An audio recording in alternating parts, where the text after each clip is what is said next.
देश की आवश्यकता है। भेदभाव मुक्त भारत चाहिए।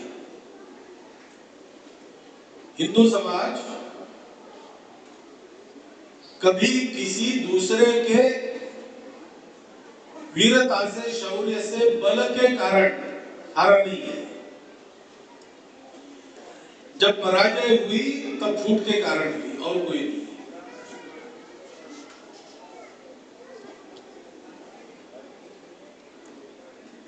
और इसलिए किसी प्रकार का भेदभाव न रहे। तो करना क्या है? तो आचरण से शुरू करना है। तो अपनी दोस्ती जोड़ना है। हम जहां रहते, जितना संचार करते, उसमें जो समाज रहता है उसको हम तो एक मानते हैं, पूरा हिंदू समाज एक है, लेकिन दुनिया उसमें कई प्रकार देखती है, भाषा के, जाति के, मत संप्रदायों के। तो दुनिया जितने प्रकार हिंदुओं की मानती है, उतने प्रकार के हिंदुओं में मेरे अपने मित्र होने चाहिए, मेरे अपने कुटुंब के मित्र कुटुंब होने चाहिए। आना जाना, उठना बैठना, खाना पीना साथ में, सुख दुख में भाग दौड़ आदि जो व्यवहार मित्रों का आपस में होता है, मेरा उन सबके साथ होना चाहिए। कार्यक्रम करेंगे, भाषण सुनेंगे, भाषण देंगे, ये तो होते रहेगा। पर्व त्योहार एकत्र मिलकर करेंगे, महापुरुषों की जयंती पुण्यतिथि मिलकर के, ये तो होता रहेगा। लेकिन पूरे जीवन में अगर ये आना है तो हमको जोड़ना पड़ेगा मित्रों। ये जोड़ने का संदेश हमको मिला है। भगवान रामानुजाचार्य जी ने यही संदेश दिया। जब उनको कहा गया कि ये जो मंत्र दे रहे हैं आपको, वो मंत्र सबके लिए नहीं है, अधिकार संपन्न लोगों को ही देना है, क्योंकि मंत्र इतना मुक्तिदायक है कि जो इस मंत्र को सुनेगा वो मुक्त हो जाएगा। तो वो आकर महाद्वार के ऊपर चढ़ गए और वहां से जोर जोर से चिल्लाकर उन्होंने सबको बताया, भीड़ को बताया कि ये मंत्र है, इस मंत्र को सुनो। जब उनको कहा गया कि ये तो आपने गुरु की आज्ञा का भंग किया और ये पाप हो गया, आप नरक के भागी बनेंगे, उन्होंने कहा ठीक है, मैं अकेला जाऊंगा नरक में, लेकिन ये तारक महामंत्र है, ये सुनेंगे तो इतने सारे जीवों का कल्याण होगा, वो सब मेरे अपने हैं, तो मैं अकेला जाऊंगा नरक में, उनको तो मुक्ति मिलेगी। ये भाव है। भक्ति का संदेश, समरसता का संदेश रामानुजाचार्य जी ने स्वयं के जीवन से दिया है कि अपने स्वार्थ की हानि करके भी अपनों के स्वार्थ की हानि नहीं होने देना, क्योंकि सब अपने हैं। और करने की प्रेरणा भी तभी मिलती है ना, जो पराया है, जो अपना नहीं है, उसकी चिंता करने की बुद्धि सामान्य आदमी को क्यों होगी? तो कोई अपना है, ये जब पता चलता है तो उसके लिए कुछ करने की बुद्धि भी होती है और व्यक्ति करते भी है। लेकिन सब अपने हैं, ये पता कैसे चलता है? तो सब में अपनत्व का आधार क्या है? हम सब समान कैसे? भाई समान तो दिखते तो है नहीं, बुद्धि कम ज्यादा रहती है, शक्ति कम ज्यादा रहती है, सारी बातें कम ज्यादा रहती ही है, समान कैसे कहेंगे? तो ये जो ऊपर की बातें हैं, ये ऊपर की बातें बदलती रहती है, हर जन्म में बदलती है, एक जन्म में भी परिस्थिति समान नहीं रहती। परंतु एक बात जो न बदलने वाली है, जो सब में है, ऊपर की विविधता बदलते रहती है, अंदर की एकता सदा है, पहले भी थी, आज भी है, कल भी रहेगी। उसके साथ जुड़ जाओ तो पता चलता है कि सब मेरे अपने। एकांत में आत्म साधना, स्वयं को पहचानना, स्वयं के अंदर ये जो चैतन्य है, जो विश्वव्यापी है, सर्वत्र है, उसको देखना और उसी को सब में देखते हुए उनकी सेवा परोपकार में अपना जीवन लगाना। सुदामा महाराज जी का भी यही संदेश है जो उन्होंने अपने जीवन से बताया। यही समरसता का संदेश है। कुटुंब प्रबोधन भी इसी के लिए करना है। हमको अपने कुटुंब की परंपरा, अपने देश की परंपरा अगली पीढ़ी को बतानी है। हमारी परंपरा क्या है? यही हमारी परंपरा है। आत्मवत् सर्वभूतेषु परद्रव्य मातृवत् परदारेषु परद्रव्येषु नोष्ठवत् आत्मवत् सर्वभूतेषु।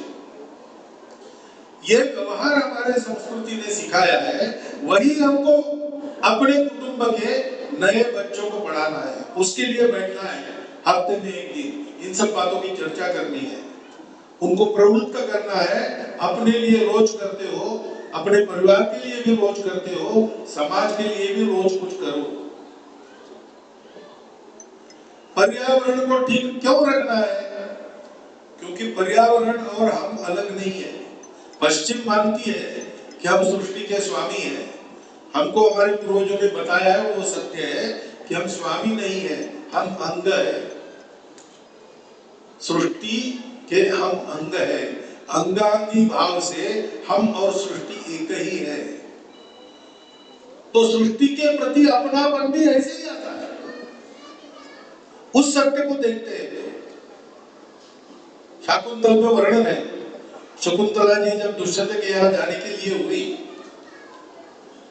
तो वर्णन है कि वहां के लता पल्लव भी रोने लगे, फूल कुम्हलाने लगे, क्योंकि रोज उनको पानी देने वाली, उनका लाड़प्यार करने वाली शकुंतला अब जा रही है। अब सृष्टि में ये चैतन्य देखना और ये संबंध देखना, ये किसकी कल्पना में आता है? जिसको ये बात मिली है उससे जुड़ना, वही भक्ति है। जुड़ने में ही भक्ति है। उस जगह जुड़ते हैं तो बाकी सब छूटते जाता है। सत्संग इसलिए महत्वपूर्ण है। जो लोग जुड़े हैं, जिनका बाकी सब छूट गया है, उनके संगति में रहेंगे, हम भी वैसे धीरे धीरे बनेंगे। ये भक्ति महत्वपूर्ण है। काम होने के लिए ज्ञान चाहिए, कर्म चाहिए, लेकिन भक्ति के बिना ज्ञान रावण का ज्ञान हो जाता है। रावण कोई कम ज्ञानी नहीं है। और भक्ति के बिना कर्म विक्षिप्त कर्म, पागलों का कर्म हो जाता है।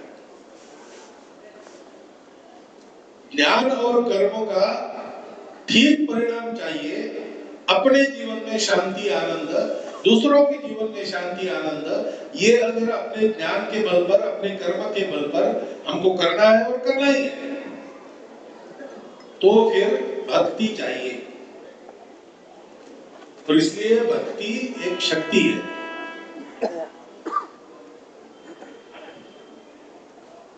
शक्ति में भक्ति नहीं है तो शक्ति दुर्बलों को प्रताड़ित करती है। जिनको सताया जाता है उनको और सताती है।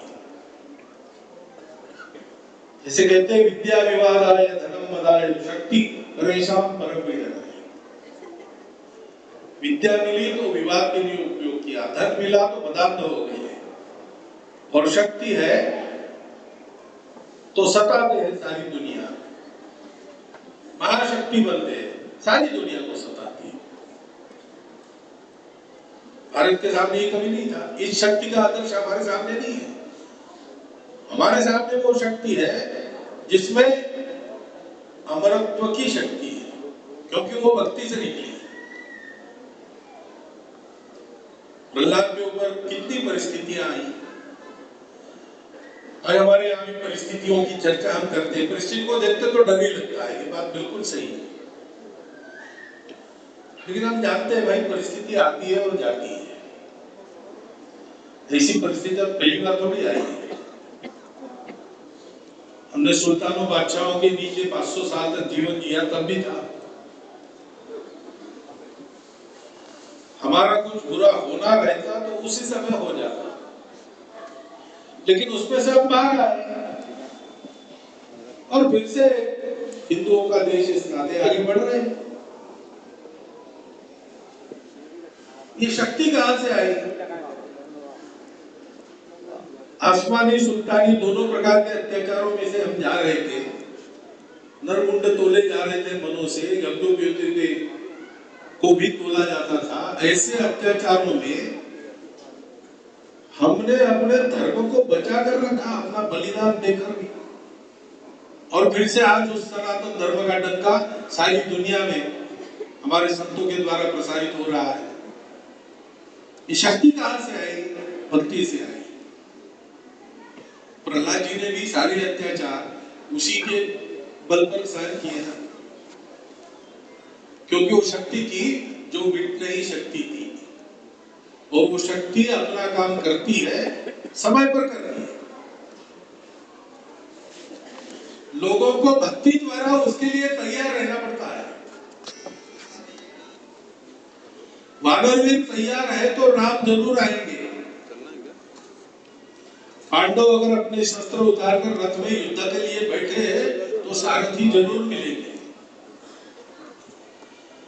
हमारी तैयारी की कमियों के कारण बातें रुकती है। एक बार हमारी तैयारी हो गई कि धर्म संस्था पदार्थ आए, उनको आना ही, वो तैयारी भक्ति से होती है। हम सबका काम करते हैं, क्या करते हैं? उसी भक्ति को, भक्ति का अवलंबन राष्ट्र बनाकर उत्पन्न करते। भक्ति तो एक ही है, वो तो नहीं होती। आराध्य का स्वरूप क्या है वो अलग अलग होता है, लेकिन रूप के पीछे जो सत्य है उसी की भक्ति होती है। ये यथा माम प्रपद्यन्ते, ऐसा भगवान ने कहा। और इसलिए उस भक्ति को जगाना, प्रेम भक्ति के बिना नहीं ना सके मन भावेगा। उस अपनेपन को जगाना, समाज में सारी विषमताओं को दूर करने के लिए जो विराट उद्यम चाहिए, सबका चाहिए, वो उस भक्ति के बल पर ही बने। और इसलिए ऐसे भक्ति धाम जहां जहां है, आप बुलाते हैं तो सामान्यतः मैं कभी नहीं नहीं कहता। पहले से कार्यक्रम बनाओ तो फिर कोई इलाज नहीं रहता, लेकिन कोई मनोहार करनी नहीं पड़ती, क्योंकि वहां हम जाते हैं तो हमारा लाभ है उसमें। आजकल की भाषा में हमारी बैटरी चार्ज हो जाती है, क्योंकि जो हमको करना है, शक्ति जागरण का काम हमको करना है।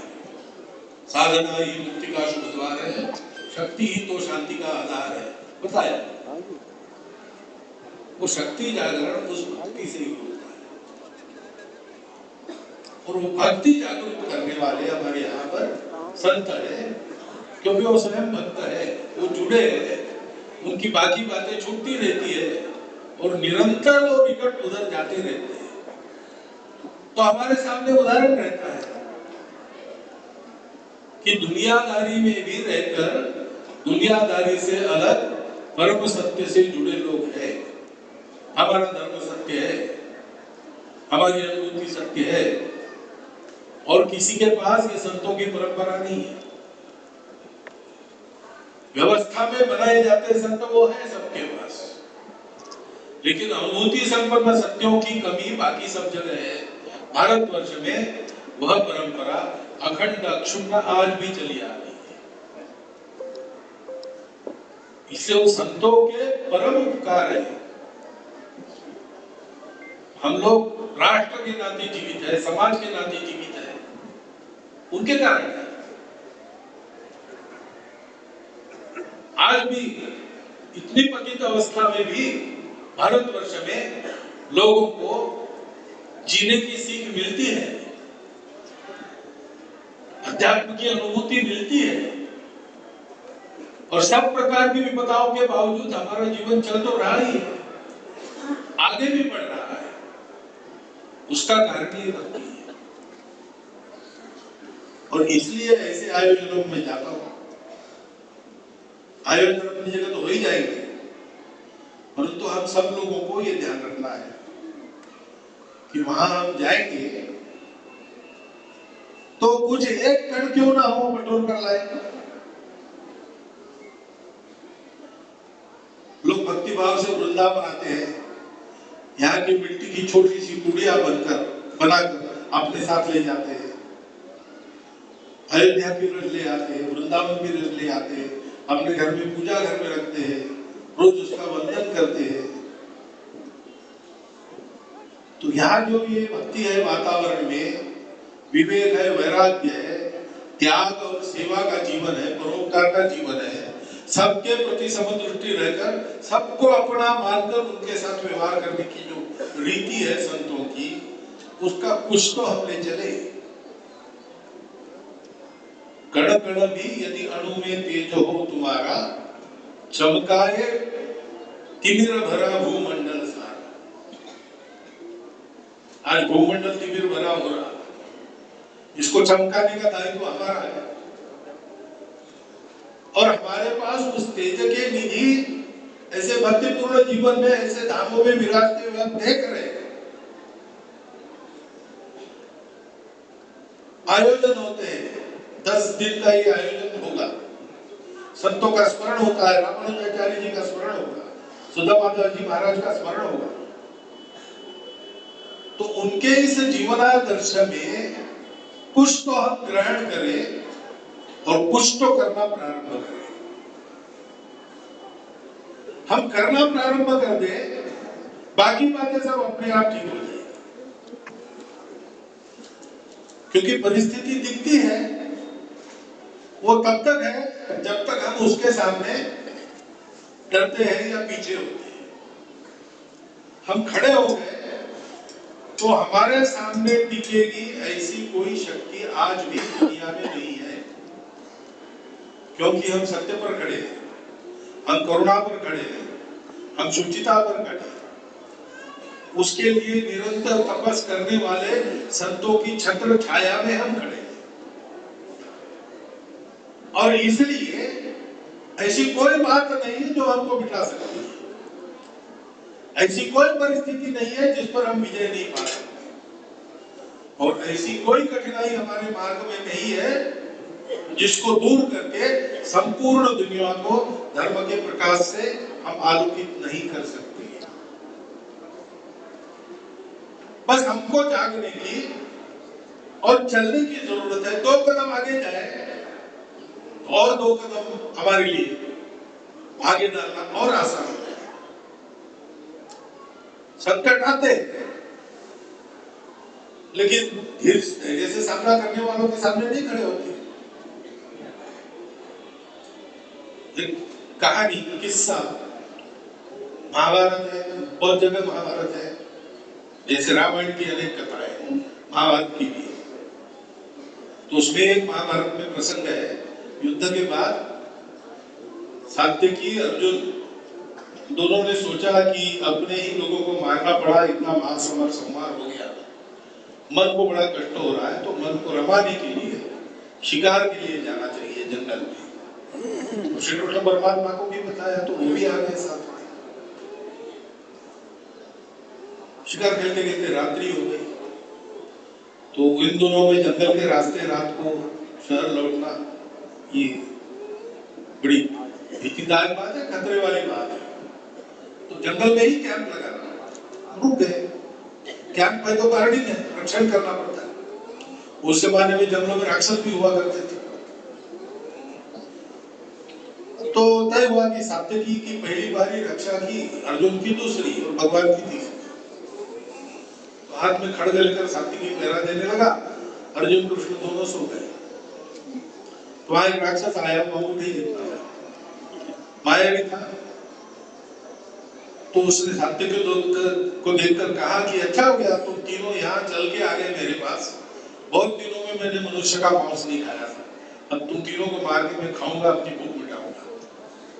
पहले तो दिखे नहीं कौन बोल रहा है, सात्यकी ने खोजा तो दिखा कि घास के पत्तों के पीछे एक अंगूठी जितना राक्षस बोल रहा है। तो सात्यकी हंसा, उसने कहा कि तुम्हारी छोटा मुंह बड़ी बात, तुम कितने हो, हम कितने हैं, तुम कौन सी वल्गना कर रहे हो, ये अपने अपने मौत को न्योता दे रहे हो, मृत्यु को निमंत्रण दे रहे हो। तो राक्षस ने कहा कि तुम मनुष्य की जाति हो ना, मुझे और हो तुम, अभी हुआ कुछ नहीं, तेरी मेरी कुश्ती नहीं हुई और तुम बड़ी बात कर रहे हो कि ऐसा करेंगे वैसा करेंगे, कुछ मुंह में जितना जोर है उस समय बाहुओं में हो, तो आ जाओ सामने करो लड़ाई। तो सात्यकी को क्रोध आ गया, उसने उसको एक लात मारी, वो लगी, लेकिन राक्षस का कुछ नहीं बिगड़ा, वो जोर से ऐसा थोड़ा सा बड़ा हो गया। फिर यही चला 4 घंटा सात्यकी के पूरी पारी में, सात्यकी तरह तरह से उस पर आघात करता था और वो मार खा के बड़ा होता था और आदम कर बन गया।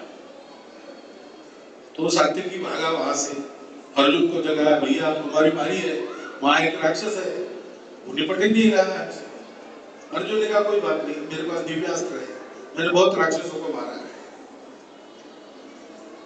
अर्जुन गया, उसने राक्षस कटा था, उसको कहा कि जाओ घर भागो अपने, अब तुम्हारा वाला अर्जुन से है, भीष्म कर्ण जैसे योद्धाओं को परास्त कर, महासमर से जो जीवित बचकर निकला है, ऐसे अर्जुन से, दुनिया का सर्वश्रेष्ठ धनुर्धर जिसको कहते हैं, उससे तुमको लड़ना है, तो प्राण प्यारे हो तो जाओ घर में।